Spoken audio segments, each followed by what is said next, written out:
Salutations cinéphiles, mon nom est Michel Terrien, bienvenue au Petite Vue. À la demande générale, nous poursuivons notre tour d'horizon des films de la série Friday the 13th, vendredi 13. Nous en sommes rendus au troisième épisode, épisode qui est sorti en 1982. Épisode qui est un peu différent parce que... oui, il est en 3 dimensions. Donc, Friday the 13th Part 3D, ou en français, on l'appelle Meurtre en 3 dimensions. Alors, c'est un film qui est réalisé, tout comme le deuxième épisode, par Steve Miner, qui revient donc à la barre de cette série pour la dernière fois d'ailleurs. Steve Miner qui va produire, plutôt réaliser d'autres films dans le style avec Warlock quelques années plus tard, et qui va être appelé par une autre grande série. Eh ben oui, il sera à la barre de films de la série Halloween, H2O. C'est un peu normal parce que, évidemment, Kevin Williamson, qui va être le scénariste de ce film-là, ben, va l'avoir engagé pour tourner quelques épisodes de Dawson Creek. Donc, évidemment, l'affiliation se trouve à être là. Mais revenons à nos moutons pour parler de ce troisième opus de vendredi 13. Donc, évidemment, ben là, on commence à faire ce qu'on va appeler, évidemment, de la saucisse à grade, parce que là, on sort les films en série, et puis on va en parler tout à l'heure, mais on s'attend évidemment à la fin du troisième film à ce qu'il y en ait déjà un quatrième. Alors là, évidemment, on essaie de trouver une nouvelle formule parce qu'on va quand même pas nous amener des nouveaux animateurs à chaque fois. Et on tuerait ça, je pense que ça c'est clair depuis le début de la série aussi, on tuera pas des enfants. Vous savez que tuer des enfants dans des films d'horreur, c'est plutôt rare. Il y a quand même quelques exceptions, mais aussi puis des bébés, etc. Ben ça, évidemment, il y a des films qui sont dédiés à ça, mais c'est dans le cinéma fantastique. Puis bon, bref, on va pas s'embarquer là-dedans. Dans ce cas-ci, là, on essaie donc de redynamiser un peu la série, même si elle va quand même relativement bien, parce que le premier film a été effectivement extrêmement bien reçu par le jeune public. Le deuxième film aussi. Et étant donné que ça a bien fonctionné, puis écoutez, là, on n'a pas attendu, on a tout de suite commencé l'écriture. Je pense que pendant que le film était en train d'être tourné, le deuxième, on a tout de suite fait le troisième. Et on n'a pas attendu, je pense que le réalisateur, Steve Miner, je pense qu'il venait de terminer, il a juste eu le temps d'aller prendre un bol de soupe, et puis allez hop, on continue, comme si on poursuivait la journée de travail. Il a peut-être pris un week-end de congé, je ne sais trop, mais c'est comme si on continuait, simplement qu'on remplaçait évidemment les acteurs, parce que ben là, évidemment, il fallait changer. Nouveau Jason, c'est Richard Brooker qui remplaçait le Jason précédent, et c'est la première fois aussi de la série où le Jason est mis en avant puisque son nom se retrouve, si vous regardez sur la pochette, les pochettes ou même sur les affiches à l'époque, son nom était indiqué. Alors ça, c'est quand même un précédent. Habituellement, c'est très rare là, qu'un homme masqué, ben, on dévoile son nom sur une affiche. Donc voilà, ça c'est un peu la prémisse de la chose. Donc cette fois-ci, ben, c'est un groupe d'amis qui décide d'aller passer un week-end au chalet, chose qui est assez commune. Ben, en fait, c'est des ados. Les ados, on peut penser qu'à partir de 16 ans, on peut aller louer un chalet puis passer le week-end là. Dans ce cas-ci, ils sont peut-être un petit peu plus vieux que 16 ans, tout de même. Mais donc, c'est Chris et ses amis qui s'en vont passer un week-end. Et là, évidemment, ben là, on décide d'aller passer un week-end à Crystal Lake. Il y a plusieurs Crystal Lake aux États-Unis. Il y en a un où il ne faut pas aller. Vous savez lequel. Vous savez lequel, mais vous ne savez pas lequel aux États-Unis si vous voulez passer un week-end agréable. Donc, Chris et ses amis s'en vont là-bas, mais dans le groupe d'amis de Chris, il y a des gens qui, je dirais, ne sont pas nécessairement les plus agréables. Et c'est un peu le problème de ce film-là. Et nous allons en parler effectivement en long et en large de ce film-là qui comporte, à mon avis, quand même plusieurs problèmes. Malgré qu'on ait la recette de base nécessaire. On a des ados, on a Jason et on a Crystal Lake. Qu'est-ce qui ne fonctionne pas là-dedans? Évidemment, les ados se rendent à Crystal Lake et on a des ados en masse. Donc ça, pour l'instant, tout va bien. Le problème, c'est les ados en tant que tels. on a voulu, je crois, encore une fois, répéter la formule où on se dit, bon, OK, ça me prend un ado comme ça me prend un ado comme ça me prend un ado comme ça, un ado comme ça. Malheureusement, c'est pas tout à fait ça qu'on a fait dans ce cas-ci. On s'est dit, on va changer peut-être quelques traits de personnalité. On va avoir notre fille de base, là, ça prend notre girl next door. Parfait, notre girl next door, ça va être Chris. Cette fois-ci, on la prendra pas blonde parce que là, on a déjà eu une châtaine dans le premier. On a eu notre blonde Jenny dans le deuxième. Là, ça nous prendrait peut-être une brunette. On va prendre une brunette. Bon, brunette et châtaine plus foncée peut-être que Alice dans le premier. Parfait. Donc, on va prendre Chris. Évidemment, bon, soit dit en passant, là, on commence le film après 5 minutes parce que dans ce temps-là, vous le savez, on était pris avec des films qui sortaient une fois par année. Donc, mon Dieu, qu'est-ce qui s'est passé donc la dernière fois? Oh mon Dieu Seigneur, dans un film de Vendredi 13, qu'est-ce qui se passe donc? Je m'en souviens pas. Hey, c'était-tu l'histoire d'amour d'un gars, Jason, là, qui va se promener proche d'un lac avec une fille, là, pis... Ouais, oh non, c'est vrai, heureusement qu'ils m'ont passé un 5, 7, 8 minutes, là, dans le deuxième, c'est long en tabarouette, qui m'explique, là, autour d'un feu de camp, que, ouais, il y a un gars, là, qui s'est noyé quand il était jeune, puis que sa mère était, pas de bonne humeur, puis là, il s'est passé des histoires, puis bon, heureusement, parce que sinon, là, on serait pas sorti du bois. Bref, on part avec, soit dit en passant, un générique qui est un peu différent des deux premiers qu'on a vus. Hein? Vous savez, là, les deux premiers génériques étaient similaires. On a le fameux Vendredi 13 qui nous arrive, soit dit en passant, en 3 dimensions. Vous savez, le premier arrive, il casse la vitre, le deuxième qui explose, et cette fois-ci, ben là, c'est différent. Hein? Le fond est bleu, puis là, le générique, évidemment, nous arrive en 3 dimensions. Si vous utilisez les fameuses lunettes pour le voir, vous allez profiter de cet effet fantastique. Soit dit en passant, après 10 minutes, vous pouvez l'essayer, hein, soit dit quand avec ça fonctionne. Avec cette espèce de vieille, ces vieilles lunettes là, qu'on utilisait dans les années 50 pour aller voir les films d'horreur en 3 dimensions. Mais après un bon 10-15 minutes, vous allez probablement vous fatiguer les yeux, vous allez avoir un bon mal de tête, puis vous allez vous dire aussi, pourquoi j'ai mis des lunettes 3D pour voir, on me met un poteau d'en face, on me joue du yo-yo, puis des niaiseries comme ça, parce que finalement, le 3D, pour les meurtres, ça sert absolument à rien.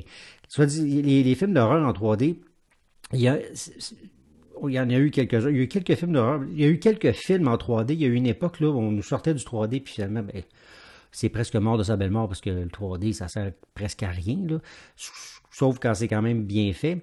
Mais pour le cinéma d'horreur, le seul que je peux vous suggérer, là, puis c'était pas un très grand film, c'est Meurtre à la Saint-Valentin en 3D. Le nouveau, pas l'ancien, pas celui qui a été fait par le Canadien Georges Mielka. C'est pas un grand film, c'est un remake. Mais les effets en 3D, pour les avoir vus au cinéma, je ne sais pas ce que ça a l'air, là, parce que je sais que maintenant on peut le faire sur la télévision, là, mais qu'est-ce que ça peut avoir l'air sur une télé avec les lunettes? Sûrement que ça doit être très bien fait maintenant. Là. Mais ça, c'est un bon film d'horreur en voir en 3D. Mais sinon, soit celui-là, regardez-le pas. Si vous voulez faire l'expérience, faites-le. Mais sinon, ça vaut vraiment pas la peine pour les effets ridicules qu'on nous montre. Puis en plus, comme je vous dis, regardez avec à moins d'avoir des yeux faits pour ça, là, comme je vous dis, ça vaut vraiment pas la peine. Donc, un générique qui est fait pour le 3D, qui est peut-être amusant à regarder avec ces lunettes-là. Je pense que c'est quasiment la seule chose qui est amusante ou intéressante à regarder avec des lunettes en 3D. Pour ma part, et puis ça c'est mon point de vue tout à fait personnel, je n'ai pas du tout aimé la musique de Manfredini pour ce générique-là. Bon, on a voulu faire évidemment un changement parce que là, on a voulu exploiter, comme je le disais, le 3D. Par contre, la musique n'a plus du tout vous allez reconnaître quand même quelques tonalités là, qu'on reconnaît là, de la musique habituelle de Vendredi 13, mais que ça fait très fantomatique à un point tel que moi, je me suis dit, mon Dieu, est-ce qu'on vient de changer de style? Est-ce que Jason est vraiment mort? Comme, par exemple, on a voulu le faire, et comme on l'a fait d'ailleurs avec Halloween, quand Halloween 2 s'est terminé, Michael Myers était mort, puis on a fait un nouvel opus complètement différent, là, vous le savez, là, Season of the Witch, donc c'était complètement différent, une autre histoire. Donc, j'ai comme eu l'impression que c'était ça, parce que, bon, on sait pas, quand tu commences à regarder un film, tu sais pas à quoi tu peux t'attendre à cette époque-là. Tu sais, les informations, quand c'était des années 80, c'est pas comme aujourd'hui où tu sais, tu peux quasiment tout savoir sur le film en disant ah ouais, qu'est-ce que c'est quoi, ok. Bon, tu arrives au cinéma puis tu sais tout, puis non seulement tu sais tout, mais tu sais souvent le behind the story avant, tu sais, avant même c'est le behind the story plus que le film en soi. Donc, mais à cette époque-là, on lisait des magazines comme Mad Movies ou Fantastic Films. Puis ça, tu recevais le magazine 2, 3 mois après avoir vu le film. Et là, tu découvrais des choses. Tu pouvais lire des entrevues au sujet du cinéma. Donc, exactement. Donc, c'est des choses comme ça. Là, on pouvait savoir des choses. Mais sinon, Fangoria, par exemple, excusez-moi, j'étais en train de chercher ça pendant que j'étais en train de vous parler. Donc c'est à ce moment-là, on ne savait pas grand-chose. Bref, pour en revenir à ce vendredi 13, là, on arrive dans une espèce de no man's land où on se dit, OK, qu'est-ce qui va se passer? Et justement, quand commence véritablement le film, on nous présente deux personnages qui n'ont rien à voir avec l'univers de ce qu'on a connu dans les deux premiers films. Des personnages plus vieux, donc un homme et une femme. Quand tu es plus vieux, tu te rends compte que finalement, c'est une fille en bigoudi qui est pas si vieille que ça, qui doit avoir le même âge que les comédiens qui sont des ados. Le gars, bon, lui, est un petit peu plus vieux. Mais c'est que ça représente quand même, tu sais, des espèces de gens qui doivent avoir 40 ans, en principe. Et là, tu te dis, OK, là, je suis ailleurs, là. Je suis pas, qu'est-ce qu'on va me présenter? Est-ce que ça va être, ça sera pas des ados? Ça va être des adultes? Ça va être quoi? Je sais pas. J'ai aucune idée de ce à quoi je vais m'attendre. Et personnellement, je n'aime pas du tout la scène d'ouverture, mais pas du tout, parce que ces personnages-là, bien évidemment, comme moi, comme adolescent, ne viennent pas me chercher, puis ne représentent pas du tout non plus le genre de personnes que je côtoie. Des personnes qui sont sales, probablement qui sont pas très agréables, qui s'engueulent, qui sont donc moi ça m'a déplu dès le départ. Et en plus, je vais en profiter pour mentionner une chose qui me déplaît, mais qui me déplaît vraiment au cinéma, ce sont les scènes de salle de bain. Dans celle-là, entre autres, c'est dégueulasse. Le personnage dont j'oublie le nom, puis bon, ça, je pense pas que je vais mourir de ça. Le fameux gars du début du film, il est à la toilette, mais je veux dire, s'il y a une place qui ne m'intéresse pas, que je veux pas voir, c'est quelqu'un à la toilette. Ça ne m'intéresse pas. Comme on va revoir d'ailleurs l'autre gars un peu plus tard qui est à... Donc, je sais pas qu'est-ce que le scénariste avait, s'il y a quelque chose à régler avec la vie. Écoutez, même le film Léolo, qui est pourtant considéré comme un grand classique, ben c'est un film qui traite de ça et moi je m'excuse, mais ça ne m'intéresse pas. Il y a des scènes pourtant classiques, là, tu sais, comme par exemple dans Trainspotting. Il y a certaines scènes que je peux laisser passer, mais même là, ça me dérange profondément parce que c'est un endroit où, vous savez, c'est l'endroit sur la planète où tu veux avoir la paix, où tu peux, tu sais, comme s'il vous plaît, laissez-moi tranquille, j'ai pas besoin de savoir ça.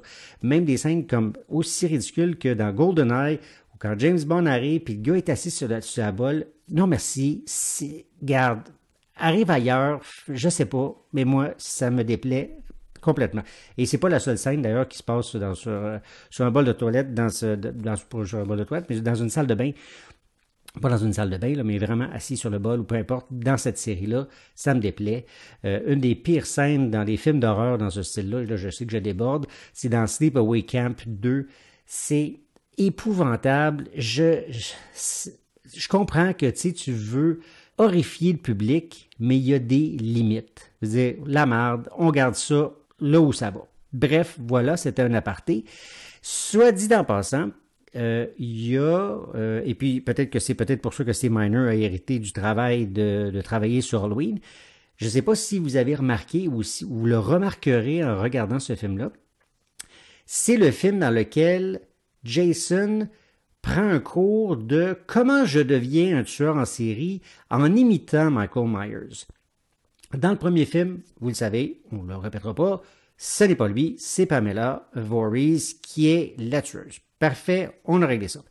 Dans le deuxième, on le voit pas vraiment tasse un peu la branche, on check pour voir c'est qui est là, c'est pas, parce qu'évidemment, on veut pas non plus dévoiler trop qui est, c'est qui, tu sais, bon. C'est encore, tu sais, ce genre de dévoilement surprise.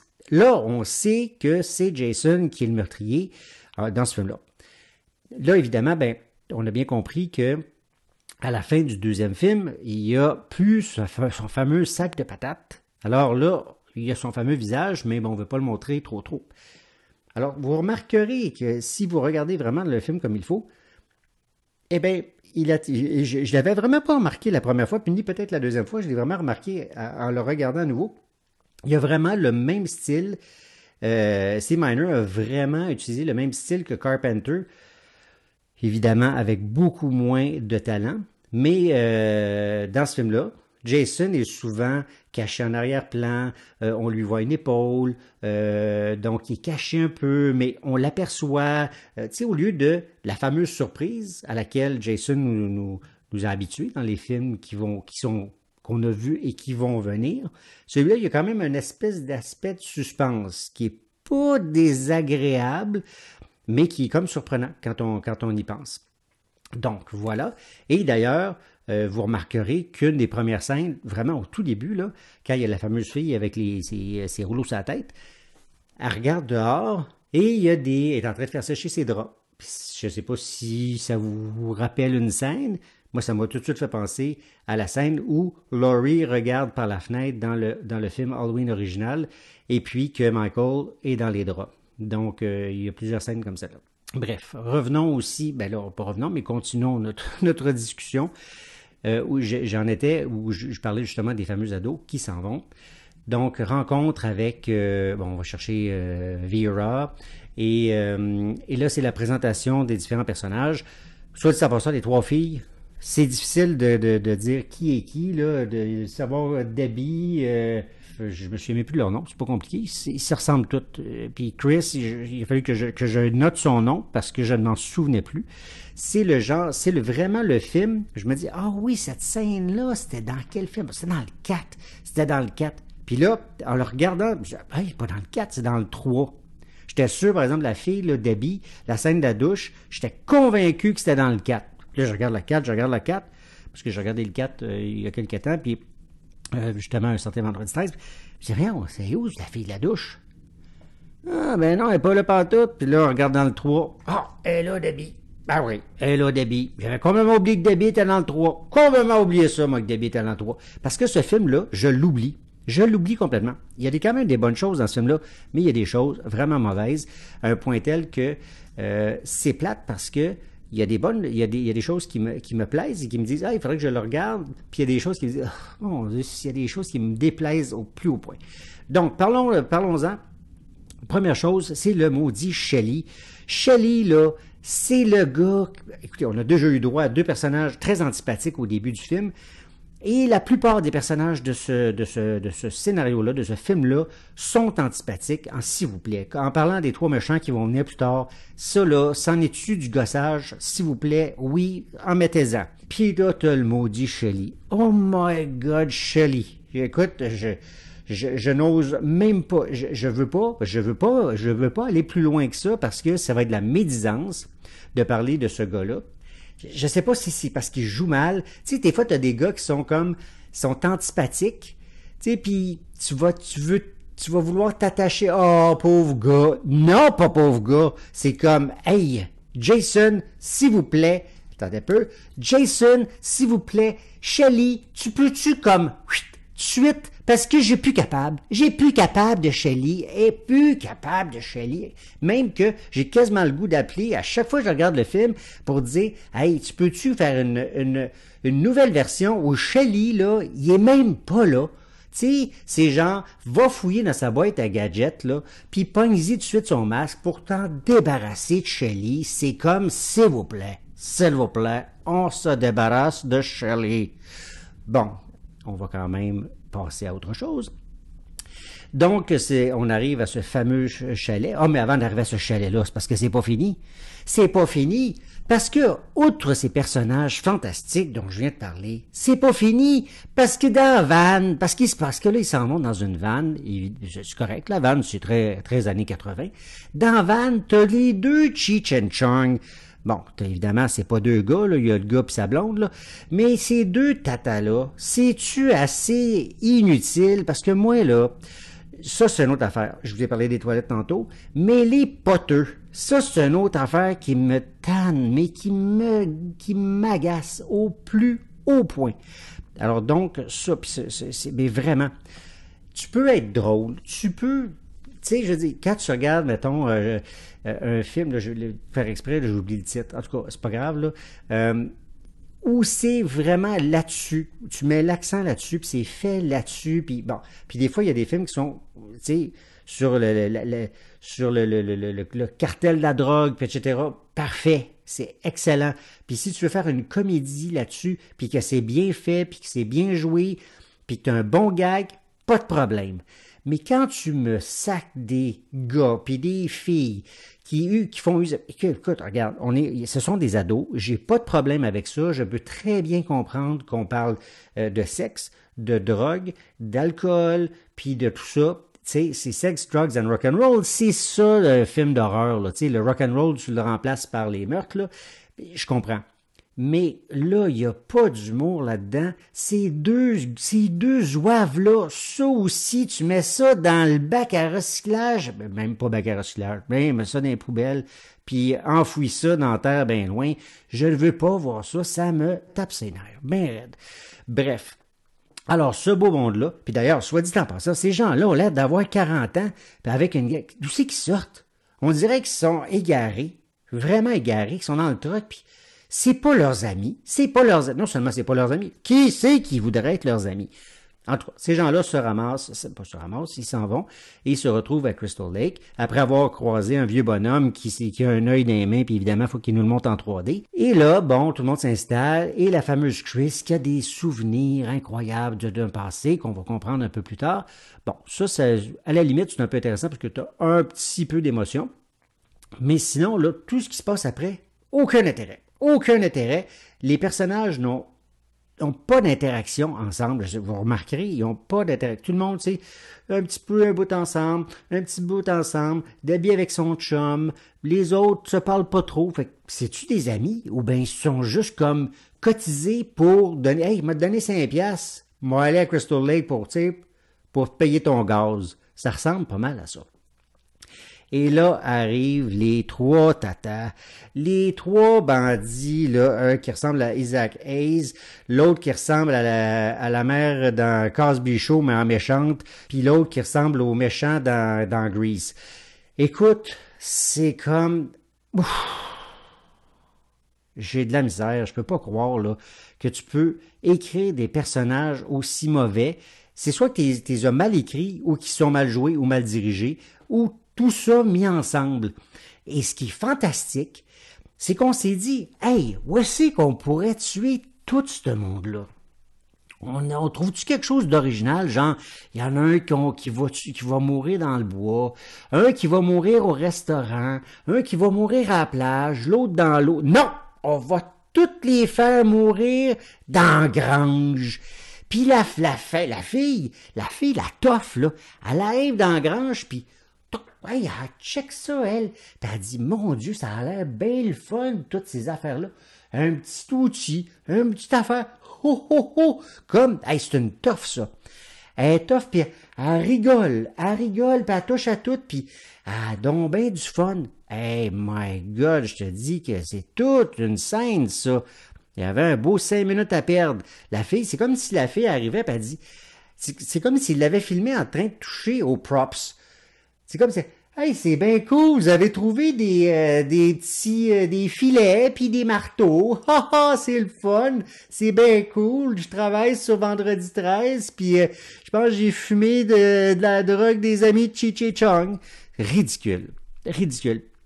Puis les meurtres sont pas très forts non plus, là. Tu sais, je veux dire, il y a pas grand-chose de très hot, sauf à partir du moment où notre ami Jason décide de plus jouer à Michael Myers et de mettre, ben en fait, à partir du moment où il tue notre ami Shelly, ben notre ami Jason récupère son masque, ben pas récupère son masque, il utilise le masque de hockey pour la première fois, et d'ailleurs, bon, on est bien content qu'il y ait un masque de hockey, mais que Shelly sorte de l'eau, là, soit avec un wetsuit, puis un masque de hockey, bravo pour le costume.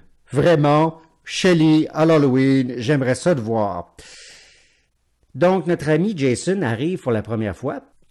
Mais là, vraiment, on a droit, là, quand il tue Vera avec le harpon, sérieusement, c'est un des très, très bons meurtres là, de la série. De ce film-là, certainement, probablement, sinon le meilleur. Alors ça, c'est un meurtre très, très bon. D'ailleurs, il ne faut pas que tu t'habilles en rouge dans un film d'horreur, hein, parce que la fille dans The Omen là, qui se fait frapper par un camion, elle est habillée en rouge. Puis moi, quand je vois quelqu'un habillé en rouge dans un film d'horreur, habituellement, je me dis, ouh, il pense que tu vas avoir une petite surprise. Donc, elle, c'est toute une surprise. Puis, la seule affaire, c'est que, tu sais, le meurtre est vraiment bon. Tu vois le gars arriver, puis tu dis, oh, OK, je pense pas que c'est Shelly. Pas même shape, le gars. Et un petit peu moins, à moins que ce soit rasé, là, pense pas que ce soit lui. Le problème, c'est que, tu sais, contrairement à Jason, habituellement, Jason, quand tu le vois dans les films, ah ouais, on chope, puis on s'en va, on coupe, tu sais. Non, là, on reste sur Jason, et là, il se met à marcher. Et je sais pas, mais moi, quand je vois marcher Jason dans cette scène-là, j'ai l'impression de voir Bruno de Rock et Belles Oreilles. Mais vous regarderez la scène, là, moi, j'ai vraiment de l'impression de le voir marcher, en tout cas, mais c'est tout. Puis après ça, il se plante comme si on y a mis un X à terre, puis là, il regarde dans les heures. C'est dommage parce qu'il vient de faire un des excellents meurtres de la série. Après ça, on a la fameuse scène, là, je ne sais pas si c'est avant ou après, puisque là, où Chris raconte qu'elle a été attaquée par Jason, etc. Bon, ça, c'est pas inintéressant. Puis on a la scène où son chum se fait comme squeezer la tête, tu sais, comme au long, mais en haut avec un œil qui nous pop d'en face. Je sais pas si c'était l'œil du fameux gars qui a été récupéré. Bon, le meurtre est plus... Ah non, c'est plus loin, ça. Parce qu'évidemment, avant, il y a notre ami Debbie puis son chum, lui, évidemment, qui se fait couper en deux. Et cette scène-là, soit dit en passant, elle a été censurée parce que... Ben, non, c'est pas vrai. Elle n'a pas été censurée. Elle a été censurée dans certains pays parce que c'était un peu, comme on dit, disons que hein, ça tient en deux, c'est le cas de le dire. Donc, c'est à ça, c'est une scène, une très bonne scène. Pendant que Debbie, ben, très agréable. J'aime mieux voir quelqu'un qui prend sa douche, c'est plus propre que quelqu'un qui est à la toilette pour faire autre chose. Donc, évidemment, Debbie y passe après, mais Debbie, elle, ben, c'est une scène, évidemment, un classique. Jason est sous elle. Surprise! C'est évidemment un remake, une reprise, dis-je, de ce qu'on avait vu dans la première partie. Donc, Jason qui rend un petit hommage à sa maman ici pour ce meurtre. Alors voilà, donc, puis là, bien évidemment, à la fin, ben là, c'est la fameuse chasse entre Jason et Chris, parce qu'évidemment, Jason, jamais de la misère à tuer les gens un après l'autre, mais quand arrive la dernière fille, c'est toujours plus difficile. Mais c'est quand même, mais sérieusement, le 15-20 dernières minutes, ils ont quand même réussi à faire ça dans les films, jusqu'à présent, dans les 3 premiers films. Les 15-20 dernières minutes sont assez intenses, sont assez bien réussies. Parce que j'ai quand même bien rigolé jusqu'à présent, mais à partir de ce moment-là, puis le personnage de Chris est quand même pas si mal. Puis là, on a droit à des bonnes scènes, dont une bonne scène de fenêtre. C'est vraiment une des très, très bonnes scènes de fenêtre là, vers la fin du film. Elle est excellente. Non seulement ça, mais l'entrée de autant j'ai ri de Jason tantôt qui marchait là, comme une espèce de clown, là, mais l'entrée en scène de Jason par la fenêtre, quand il arrive juste après ça, là, c'est exceptionnel. Ça, c'est vraiment une très, très bonne scène. Et à partir de ce moment-là, Jason devient, je dirais, assez angoissant. Là. Quand tu le vois arriver, tu n'as peur. Là. Quand Chris essaie de s'enfuir dans la fameuse voiture, évidemment, qui ne part pas, puis qui reste pris sur le pont, puis que Jason arrive, même si ça fait un peu cliché, là, les mains tendues, là, bon, mais c'est quand même... t'as pas le goût d'être là. T'as vraiment pas le goût d'être là. Puis la finale est quand même vraiment bien réussie. Bon, évidemment, on retourne dans la grange. Je veux dire, je sais pas trop, ils ont dû payer ça cher, cette grange-là. C'est un film qui a coûté 5 millions à faire. Ils ont dû mettre 4 millions sur la grange, c'est clair. Donc, une très bonne finale. Évidemment, ça, c'est quand même bien amené parce que On a utilisé la grange, on a utilisé tous les accessoires, tous les éléments qui sont pris dans la finale ont été utilisés dans le film. Donc ça va très bien. La pendaison, la hache est là. Et puis quand Chris, évidemment, va lui planter la hache dans le front, puis que Jason il va encore tendre les bras, etc. Donc c'est des très bonnes scènes. Là où je suis un peu plus incertain, c'est la finale où là on essaie de nous faire l'effet inverse du premier film. Dans le premier film, Alice est dans le bateau, puis là on est sûr que le film est terminé. Donc calme plat, il se passe rien. On est sûr que le générique va débuter. Puis là, bang! Jason sort de l'eau. Là, c'est l'inverse. Là, c'est comme un élément, un autre élément. Il y a toujours des petits quelque chose. Puis là, le Jason qui est dans la fenêtre. Puis là, Pamela Voorhees qui sort de l'eau. Et là, Chris s'en va, tu sais, complètement éberlué comme une folle. Bon. Faut savoir qu'il y a une scène, il y a une fin qui a été enlevée là, du film. Et c'est une espèce de dream, ce qu'il appelait un autre dream sequence, là, parce que c'était ça aussi, c'était un dream sequence, là, comme dans le premier. On a voulu rendre hommage, évidemment, au premier. C'était que Chris se faisait carrément couper la tête. Alors, est-ce que c'était, ben évidemment, c'est un hommage aussi au premier dans le sens où Pamela Voorhees se faisait couper la tête. Et elle se retrouvait aussi dans l'auto de police. Donc, ils ont décidé d'enlever cette scène-là. Je sais pas qu'est-ce que ça aurait donné. Je sais pas. Bon. Alors, ce film-là, qu'est-ce qui en ressort? Il en ressort malheureusement que c'est très... tu sais, il y a des bonnes choses, mais à maudite grange, les personnages sont pas super bons. Malgré tout, tu sais, il y a l'introduction du masque, puis il y a Shelley qui est là, etc. Bon, bref, tu sais, ça passe. Il y a quand même, bon, les meurtres sont... Fait que, bon, le scénario, je lui donne un 6. Je lui donne un 6 pour ça. Mais les personnages... Oh boy. Personnages, écoute, tu penses... Évidemment, je vais réécouter les films un après l'autre pour m'assurer que quand je vous en parle, ça soit le plus frais possible à ma mémoire. Mais je pense que parmi les personnages, c'est peut-être le film le plus faible parce que je ne m'en souviens plus. Je me souviens juste de Debbie dans la douche. Je sais pas pourquoi. Je me souviens de Debbie dans la douche. Puis je me souviens même pas dans quel film elle est. Là, je l'ai su parce que je viens de le voir. Puis, tu sais, ça m'a pris quasiment ça pour m'en souvenir. Donc, tiens, 3D, 3 pour les personnages, puis je suis généreux, probablement que je donne mes 3 points à Debbie, et peut-être à Jason dans certains, tu sais, mais Jason est de toute façon dans une catégorie à part, mais il y en a plusieurs personnages là-dedans qui font descendre la note en s'il vous plaît, là. Puis tu sais, le chum Rick, là, le chum à Chris, là, tu sais, c'est une espèce de Paul, là, tu sais, Paul il était quand même, bon, c'est pas le meilleur, là, tu sais, quand tu regardes Paul, Ginny était tellement bonne dans le deuxième que Paul était moyen, mais lui, le Rick, il est poche, là, il est comme drabe, là, il est comme une espèce de Kmart, là, tu sais, t'as le linge, là, du beau linge, là, mettons, je sais pas, là, tu sais, du Simons, là, qui est quand même du linge qui a bien de l'allure, là, puis t'as le Kmart à côté, là, tu sais, le Woolco qui existe plus, là, je vais nommer une compagnie qui existe plus, là, parce que mais quand t'allais t'habiller chez Woolco, là, regarde, je sais même pas s'ils vendaient du linge. Oui, ils vendaient du linge, je me souviens plus, ça fait très très longtemps, en tout cas, c'est pas grave. Pour les meurtres. Bon, les meurtres, tu sais, c'est so-so, il y en a qui sont comme bons, tu sais, comme la fille, comme Vera, c'est vraiment, ça, c'est un très très bon meurtre, mais les autres...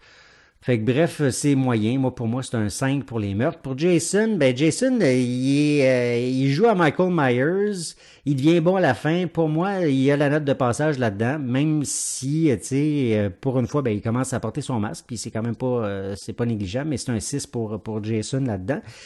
Le film en tant que tel, c'est très moyen aussi. Donc, pour moi, celui-là, c'est un 6 dans la série. Puis si je le mets dans l'univers cinématographique, écoutez, là, je peux pas donner plus qu'un 5 à ce film-là. C'est vraiment pas un très, très grand film. Mais il faut le voir. Évidemment, c'est le fameux film dans lequel Jason trouve son fameux masque. Et puis à un moment donné, quand j'arriverai à certains épisodes, on parlera un peu plus du masque, on parlera peut-être des filles aussi si vous voulez, mais là, étant donné qu'il vient juste d'arriver le masque, on n'en parlera pas tout de suite. Mais donc, oui, c'est essentiel pour Jason, ce fameux masque, même si, comme je l'ai mentionné dans l'épisode 2, le fameux sac de patates avait quand même un très bon effet. Donc, c'est un épisode qui a pas l'effet aussi, comme vous voyez là, qui a pas d'effet aussi 3D qu'on le voulait. Tu sais, il voulait avoir un effet très spectaculaire, mais malheureusement, c'est pas très réussi. On parle très prochainement du chapitre final. Était-ce que c'était un chapitre final? Ben, vous le savez que c'était pas ça. Donc, ça sera pas un chapitre final pour nous non plus, mais c'est pas grave, on va en parler, c'est sûr et certain. Donc, à très bientôt, portez-vous bien.